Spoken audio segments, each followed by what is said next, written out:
dia punya Samsung Galaxy dia kata sebagai dia tengok set internet sana sini nak habis tu, dia tahu time nak habis baru masuk. Hai tu dia makan sisa makanan saja. Baik. Kemudian kita ambil sedikit antara pengalaman saya bila saya berada di medan dakwah. Saya teringat pada 3 tahun yang lalu apabila malam pertama kita bertarawih. Kemudian petang tersebut, pada petangnya saya pergi ambil isteri saya balik bekerja. Dalam perjalanan balik saya beritahu dengan isteri saya kata ya, dia kata ustaz pun dia panggil isteri dia yang jangan main, walaupun isteri saya ustazah. Kadang-kadang saya panggil 3 kali yang tu masa malam sekitar pukul 10 saya panggil yang 3 kali lah, siang sekali ya. Romantik sikit lah. Nyatakan ustaz tak boleh romantik. Nampak ingat artis tak boleh romantik.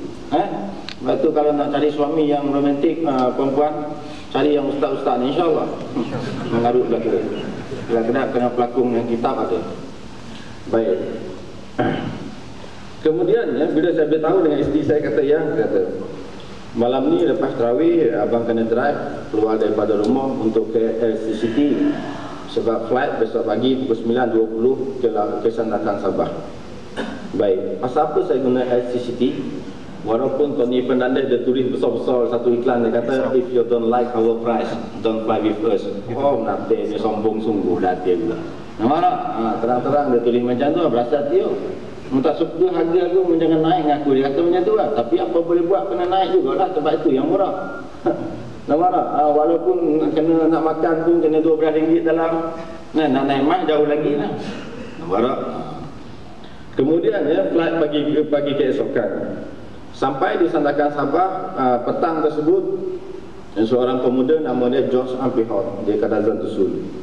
Dia datang bertemu dengan saya setelah dia membaca buku Travelog Syahadah, buku pertama saya. Lalu dia telefon saya, dia kata ustaz, dia kata saya dah 3 kali pergi pejabat agama di Sandakan nak masuk Islam ustaz.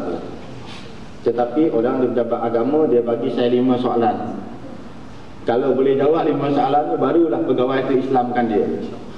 Dia tak boleh jawab, jadi betul-betul pegawai tak Islamkan dia. 3 kali pergi dah tak selesai.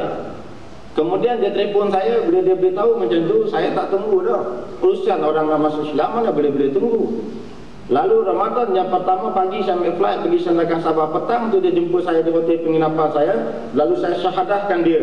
Dan petang tersebut dia Islam. Lalu dia memilih nama Muhammad Az-Zairi bin Abdullah. Belajar di pondok di Kelantan sekarang ni, berada di Pasir Putih. Baik. Lalu kemudian keesokannya saya ajak dia berbuka puasa dengan saya stay sana 3 hari. Bila dia berbuka puasa dengan saya, dia beritahu dengan saya, ustaz, dia kata tengah-tengah dah buka puasa ni, dia kata ustaz, dia kata semalam masa saya mengucap 2 kalimah syahadah saya rasa lain pak. Nampak dah, seorang pemuda usia 21 tahun. Bila dia beritahu pengalaman dia mengucap 2 kalimah syahadah semalam ya, Ramadan pertama, dia kata semalam masa saya mengucap 2 kalimah syahadah saya rasa lain pak, dia kata. Kemudian perlahan-lahan air mata dia menitis. Lalu saya usap bahu dia, saya kata kepada dia, saya pernah rasa apa yang kamu rasa 8 tahun dulu. Ketika itu 8 tahun lah, lalu 10 tahun 8 tahun dulu ketika kali pertama saya mengucap 2 kalimah syahadah, saya beritahu dia. Kemudian saya teringat pada April tahun yang lepas, bila saya drive daripada Kota Damansara untuk ke Shah Alam, seorang perempuan Iban dia telefon saya daripada Wangsa Maju. Nama dia Cheryl. Dia kata ustaz, saya dapat nombor telefon ustaz daripada buku ustaz. Kebetulan dua buku saya tulis, saya tinggalkan nombor telefon. Dengan tujuan mudah-mudahan jika ada saudara-saudara kita ataupun dari kalangan orang-orang Islam asal ini yang ada masalah tentang sosial baru, orang nak masuk Islam, dia boleh berhubung dengan saya secara terus. Lalu dia beritahu saya, dia kata dia bekerja di Wangsa Maju dan dia dah 3 tahun dah nak masuk Islam. Hati dia nak masuk Islam ni tak ada kuat dah. Tetapi dia tunggu kawan-kawan dia, sahabat-sahabat ni untuk nak selesaikan, untuk nak bawa pejabat agama dan sebagainya. Tak ada orang nak bawa.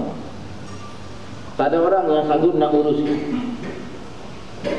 Lalu bila dia telefon saya, dia kata baru lagi ustaz saya pergi ke pejabat agama Tuan seorang. Mana dia pergi pejabat agama ni seorang. Dia beranikan diri pergi seorang. dengan tujuan untuk memeluk Islam.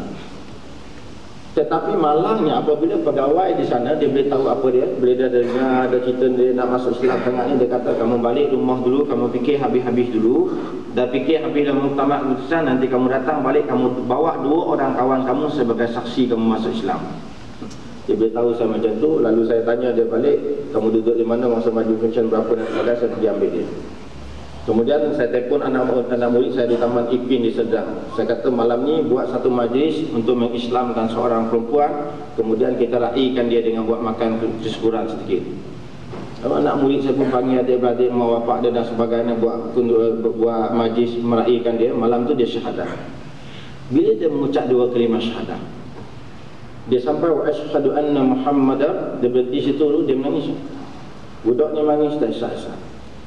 Anak murid saya perempuan yang tadi yang mengislamkan dia di depan suami ada, beradik dia semua ada, pun sama juga sebab. Berhenti sekejap, lebih kurang 5-10 minit, kemudian baru sambung syahadah balik.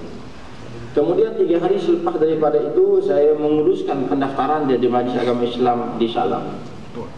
Saya sempat tanya dia, apa yang membuatkan kamu menangis ketika mana kamu mengucap 2 kalimah syahadah pada malam tersebut? Sekali lagi dia menitikkan air mata, lalu dia tunjuk mata dia, buktinya besarnya hidayah. Ustaz dia beritahu macam tu. Subhanallah.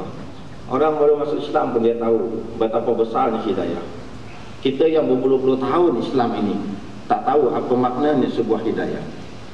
Sebab itu satu persoalan, mengapa ramai dari kalangan umat Islam kita hari ini gagal? Sedangkan kita menganut agama Islam yang selamat, dan segala nikmat juga telah dicukupkan oleh Allah Ta'ala. Sebut dalam Quran, al-yawma akmaltu lakum dinakum, pada hari ini telah kami sempurnakan agama kami bagi kamu. Ayat ini diturunkan kepada Nabi SAW ketika mana Nabi berada di Padang Arafah. Nabi sedang duduk di atas unta dan unta sedang berdiri. Bila ayat ini turun, katanya Ibnu Abbas radhiyallahu anhuma, kemudian disebut dalam kitab tafsir Ibnu Katsir pada jilid yang ketiga, dia kata apa dia? Bila ayat ini turun, terjelepuk unta itu jatuh ke tanah. Sebab beratnya nak menanggung ayat ini, tanda sempurnanya Islam daripada Allah Ta'ala. Hebat.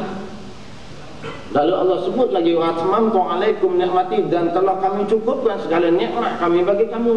Kalaulah kita hidup dalam keadaan agama yang sempurna, nikmat yang cukup, mengapa kita gagal? Persoalannya, mengapa kita gagal? Pelik. Sepatutnya kita tak gagal lah. Kita umat Islam ni cemerlang lah, sebab agama itu sempurna sebagai satu cara hidup, bukan agama semata-mata tak. Allah membuat peraturan-peraturan, undang-undang, hukum, hakam dan sebagainya sama juga seperti mana manusia ni, perumahan mudah ni. Manusia bila dia buat highway, dia buat jalan, dia buat traffic light. Setiap tempat dia buat traffic light tujuan apa? Nak mengawal lalu lintas supaya tidak berlaku pertemuan belanggar sama sendiri. Akhirnya jadi macam-macam, jadi bergaduh dan sebagainya. Lalu Allah membuat peraturan-peraturan undang-undang dengan tujuan nak mengawal manusia, harta, nyawa, maruah dan sebagainya. Tiba-tiba kita jauh daripada agama, kita tolak agama. Pelik tak? Lalu bila saya buat satu modul training motivasi saya lihat kembali perjalanan hidup saya dan kawan-kawan saya yang memeluk Islam. Saya membuat satu motivasi surat ini. Punca yang pertama sekali, mengapa umat Islam kita hari ini kebanyakan yang gagal? Kerana kita gagal menarik hidayah daripada Allah Ta'ala. Punca paling besarnya kita Islam, tetapi kita gagal menarik hidayah daripada Allah Ta'ala. Islam kita tunggu hidayah Allah turunkan kepada kita. Sepatutnya tidak begitu. Islam diajar supaya kita berusaha menarik, iaitu hidayah dan rahmat daripada Allah Ta'ala. Al-Imam Qurtubi rahimahullah Ta'ala dalam kitabnya Tazkir atau Qurtubi, satu kitab yang masyhur yang membicarakan tentang hal ehwal kematian, dia kata apa dia? Rajul rahmatu ila rabbi, dia kata kamu ni tiap-tiap hari, apa yang kamu kena fikir, yang kita kena usaha untuk fikir bagaimana nak menarik, iaitu rahmat, nak tarik rahmat daripada Allah Ta'ala. Bagaimana nak tarik kasih sayang daripada Allah Ta'ala. Lalu kalau dalam kitab-kitab Jawi lama, dia sebut antaranya apa dia? Asbab Allah nak menurunkan rahmat pada hambanya apabila kita makan. Ini bagi perumahan paling mudah sekali. Bila kita makan, biasanya kalau kena ikan dan sebagainya, nah ikan ni bunyi Terengganu dan sebab hamba kahwin dengan orang Terengganu. Hilang Sarawak. Balik Sarawak, baru balik Sarawak ni, Mustatin ni. Bulan sebelah hari tu dah duduk Sarawak secara tetap tu. Bila pergi kedai, jumpa kawan-kawan dan sebagainya, keluar bunyi Terengganu tu, baru terfikir balik, alamak aku dekat Sarawak lah. Barulah keluar bahasa Sarawak balik. Doktor bawa-bawa lagi. Baik.